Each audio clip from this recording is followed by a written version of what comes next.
Stop working for nothing. Stop working for nothing. It amazes me how many self-employed businesses, contractors work for zero, work for nothing. And let me just clarify that. I'm talking about people like designers, website builders, consultants, accountants, solicitors, who do a lot of work for me, but don't charge me anything until they've done the work. Until then, they've done the work and I say that's okay. And then they send an invoice and it says on the invoice, payment terms within 30 days. So I've got another 30 days of free credit. And, of course I pay the bills, but there's so many workers, and builders are notorious. I mean, I've just had some work done by somebody who's invoicing me for £14,000, and he's had to pay materials and buy a new kitchen and all sorts of stuff, and pay people to do the work. And he did the work in September, October, and he's only just sending me the invoice now. I mean, what if I just didn't pay him? It's amazing. So what am I telling you here is don't do it. If you're a self-employed person, a solicitor, accountant, always first of all agree terms up front. Secondly, get some payment up front. Get a deposit. Get some, if you're a builder, get money for materials and invoice as you go along.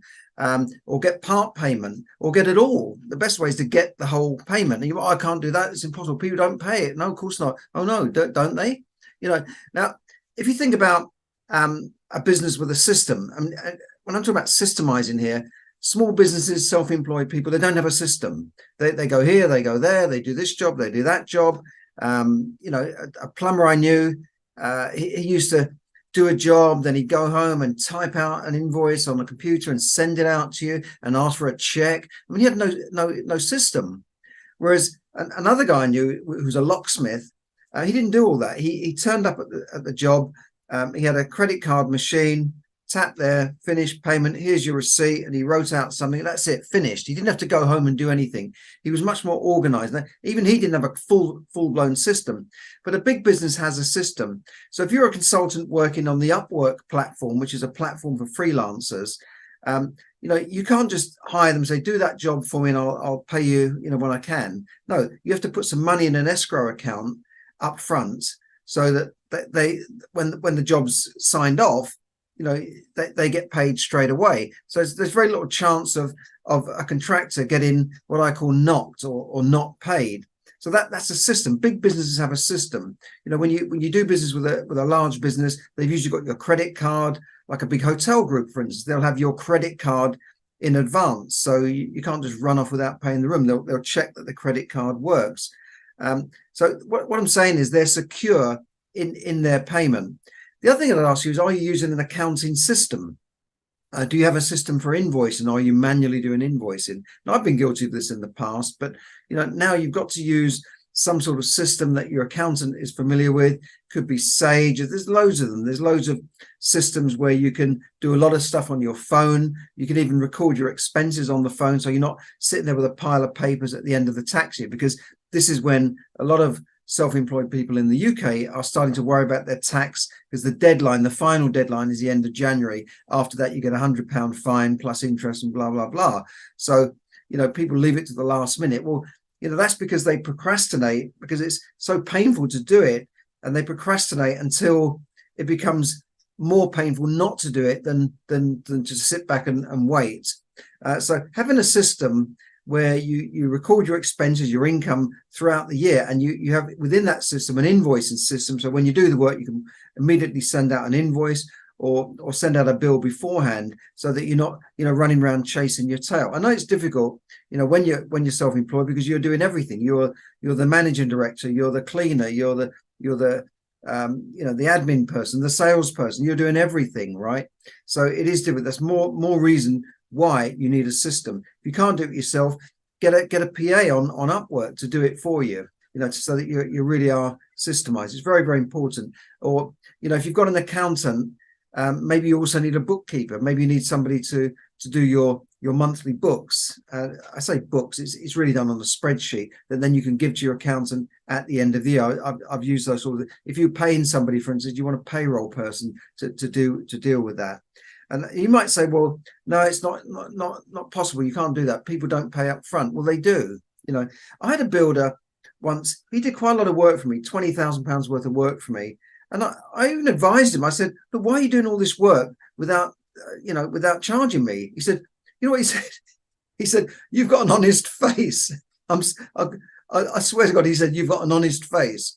Now, the next time I saw him, he'd done some work for a larger company down in Kent, and he was owed £100,000, and they were messing him around. I said, look, you've got to stop doing this. You know, you've got, and he was a good guy. You know, he's an honest guy, did a good job. You know, he paid people and all his workers and that sort of thing. But he was being screwed by this large company, quite a big company. And I offered to help him, put him in touch with them, debt collectors and that sort of thing. But I felt sorry for him because he not only was owed £100,000, but he's also paid out money for his workers. He's paid out money for materials and that sort of thing. I knew another care company I did some marketing work for. They were owed £500,000 by the NHS for care workers and nurses they'd supplied to them on a temporary basis, and it was like a year and 2 years down the road they hadn't been paid. You know, and they had to employ somebody just to deal with, you know, the debt collection within the firm. They're not called debt collectors, they're called credit controllers. But he had to phone them up, resend invoices. The NHS and the government departments are the worst, and yet they're the ones talking about, oh, you know, make sure you get paid and you can charge interest and that sort of thing. But the dealing with the NHS and any government contracts can be really bad. So I realized that, you know, you can't do this with everybody. But let me give you an example of my own experience. And this was, you know, when we had the recruitment company, and we used to do immigration work for people. And our policy was to get money up front, just get the payment up front, because whenever we did a favor for somebody or said, okay, look, okay, we'll send your papers into the Home Office and then you can pay me next week because I know you're going to get paid next week. They always never paid. And once the documents were in the Home Office, it was very difficult to retract it, you know, and you couldn't, when they got their passport back with their citizenship, you can't keep their passport. You can't say, well, you know, I'll hold your passport until you get paid. And people really mess up. I had to go to court, county court, get the money off this particular guy. I remember him. So we always used to get payment up front. Now, our competitors didn't. They say, oh, no, you can't do that. They haven't got any money. You have to start the work. And I said, no, don't do that, you know. And they were always owed money. One guy was owed money for 5 years. I mean, these people he'd done their initial work, he'd done their indefinite leave, he'd done their passport. They were living as citizens in the UK, still hadn't paid him 5 years later. And they did it on the drip payment. I'll give you £50. No. We said, and he said, you can't do it. He said, there's no way you can do that. And we always did it. And my partner in the business was very good at getting the money up front. And one of the techniques was to, well, first of all, ask for it, but also put in your terms, always agree your terms. You have your terms of business in writing. So these are the terms, we'll do this, this, and this for you. This is what we're going to charge. There you go, payment due now. And they read it and go, okay, so I have to pay now? Yes.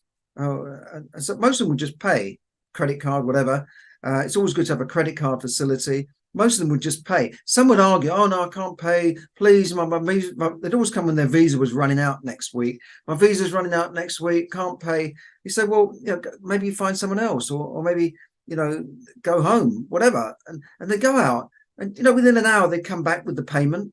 I think, where was that money before? They were lying to us to get us to do the work and then mess us around later. And, you know, once you've got the work done, the propensity to pay, the motivation to pay reduces. It goes down like that. And then when you have to pay, then you start thinking, oh, why is that so much? Why are you charging me for that? I'm sure I didn't agree this. And people start arguing with you. Which if you get the payment up front, there's no argument. Now, this is, I'm also talking about solicitors here. My former solicitor always used to do work without payment. He'd go all the way down, maybe 6 months down the line when you complete on a property, and then a month later he's sending out his bill. Now, he hadn't had any money up front. He did have money for some of the searches and that sort of thing, but now modern solicitors now will get some sort of guarantee or payment up front. Accountants are the same. So if you're running a small business, first of all, agree terms in writing, get payment if you can in advance, and certainly agree when you're going to invoice promptly. Don't put 30 days on the invoice. Just say payment due now. What do they need 30 days to send you money for? Don't put that, you know. I'm also dealing with one of my clients right now. She's launching into a sort of a graphic design business, and got her first client. I said, well, what are they paying you? She said, well, we haven't quite talked about that, but I've done this brochure for them. I said, why don't you agree the terms? Well, just starting out, I'm not sure. I can't charge them too much. I'm not good enough yet. I said, of course you're good enough. They've asked you to do the work. You've done very good work. You can agree terms up front. Are you going to get paid per hour or per the job? And it's been like a month or so now, and she still hasn't got paid. And I said, well, have you invoiced them? No, I don't want to upset them. What? You don't upset them? No, well, I'm going to meet them next week and we're going to talk about it. I mean, God's sake, what do you need to talk about? This is the job. You should have agreed this up front. This is I'm charging you £100, £200, whatever. And these are my terms. I want half the money now and half the money on completion. If they say no, walk away, find someone else, because if they're not prepared to pay some upfront or for the job upfront, they're going to mess you around in the future. And still today, she's, it's got to the stage now where she doesn't want to hear me talk, because every time I remind her, I don't want to hear it, that sort of thing. It's got to that stage. So look, make sure you get paid. Stop doing work for free, and don't have debts. Now, if you're in debt, yourself, this is probably because you're not getting paid. So first of all, I'd like to ask you, are you in debt? Are you in any trouble? Because if you are, I've got people who can help you. If you need to collect debts, there's a way of collecting debts. Maybe if you've tried yourself, you've tried to chase people and they're not paying you and all that sort of stuff, sending out gentle reminders, maybe you need some help. Maybe you need someone to collect those debts for you. I've got people who can do that. But you can also do it yourself. You can go on to, in the UK, you can go on to, I think it's Money Credit Online, My Claim Online. It's if you just search on Google how to launch a county court claim, it's called Money Claims Online. Or something. I haven't done any for a few years now, but I've done a lot in the past. You can launch a county court claim online, but you need to know what you're doing, because if you launch a claim prematurely without giving them warning, it can be knocked back if it went to court. And ultimately, what will happen is you'll launch the claim. We'll go through the Money Claim Online. They'll get a letter. If they don't respond to it after a certain time, you can press the button and issue judgment against them. You don't even have to go to court. But if they respond, then a court date would be set, and then you would go into a county court. It could take a long time, but a lot of people ignore it, or a lot of people will just see that you're serious and then just pay you, and then it's all over.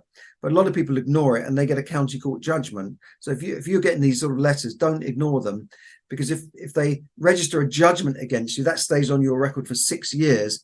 I mean, there are ways of unraveling it, but it's not easy. But just be careful with that when you've got debt. So, make sure the summary here is stop working for nothing. Make sure you agree your terms, use a system, invoice quickly, and try and get as much of it up front as you can. Something on account, or all the payment up front. Just try and do that. Don't wait for people to pay you, because that's the bane of most businesses' life. And the thing is, it is avoidable. In most cases, it's avoidable. Now, of course, if you're doing a contract with the NHS and it's worth $1 million, you can't say to them, give me $1 million. But I'm talking about small businesses here that daily do lots of jobs and don't get paid until months later, if at all. So I hope that's clear to you. Now, just a couple of things. I had a very successful seminar this week in London, talking about people with properties that are in their own name, and they're now being hit by Section 24, George Osborne knocking the nuts tax that he put on people a few years ago. And now a lot of people have got properties that they're getting the rent in, but they can't offset the interest against their rent. And now this is pushing them into high rates of tax. Sometimes it's negative rent, they're having to pay to keep that property going because it's in their own name. Now, if they were moving it into a limited company, there wouldn't be a problem, because they then can they can then offset the interest against the mortgage, the mortgage interest against the rent. And that's one of the biggest expenses, usually, that the mortgage, like any business, if you've got a business loan, you offset the interest against your income. That's the principle of business. But George Osborne changed all that with this Section 24. But the problem is, when you move a property from your name to a company, you're effectively selling it to that company. So there's a chargeable event that takes place, which is capital gains tax. So you'd have to find that. I think you have to declare it within 16 days and pay it within 30 days. So it's you've got to pay this pretty promptly now. And secondly, you'd pay stamp duty for the company when you're buying the property from you, if you know what I mean, because it's going into another entity. Now, there is a way of avoiding that, and that was what this seminar was all about. You've missed the seminar, unfortunately, but you can still contact me if you're in that position, and I'll put you in touch with the team directly and see if they can help you. Okay, so do think about that. Now, of course, you've got options. You can do nothing. You can just suffer it. You can sell the property, but you're going to pay capital gains.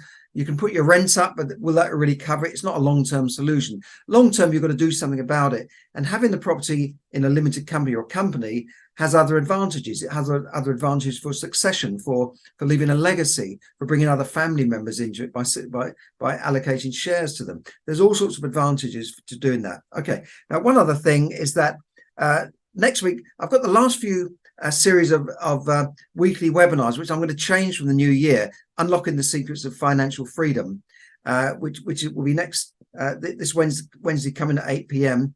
But these are the last couple now, so I'll be stopping these and changing the format around completely. So it's a free webinar, Unlocking the Secrets of Financial Freedom, how to become financially free, how to get control of your money in 3 simple steps. There's a last couple coming up now, so do check that out on there. So great to see you. Have a nice weekend wherever you are, and I will see you again on the next podcast. Thanks very much. Bye for now.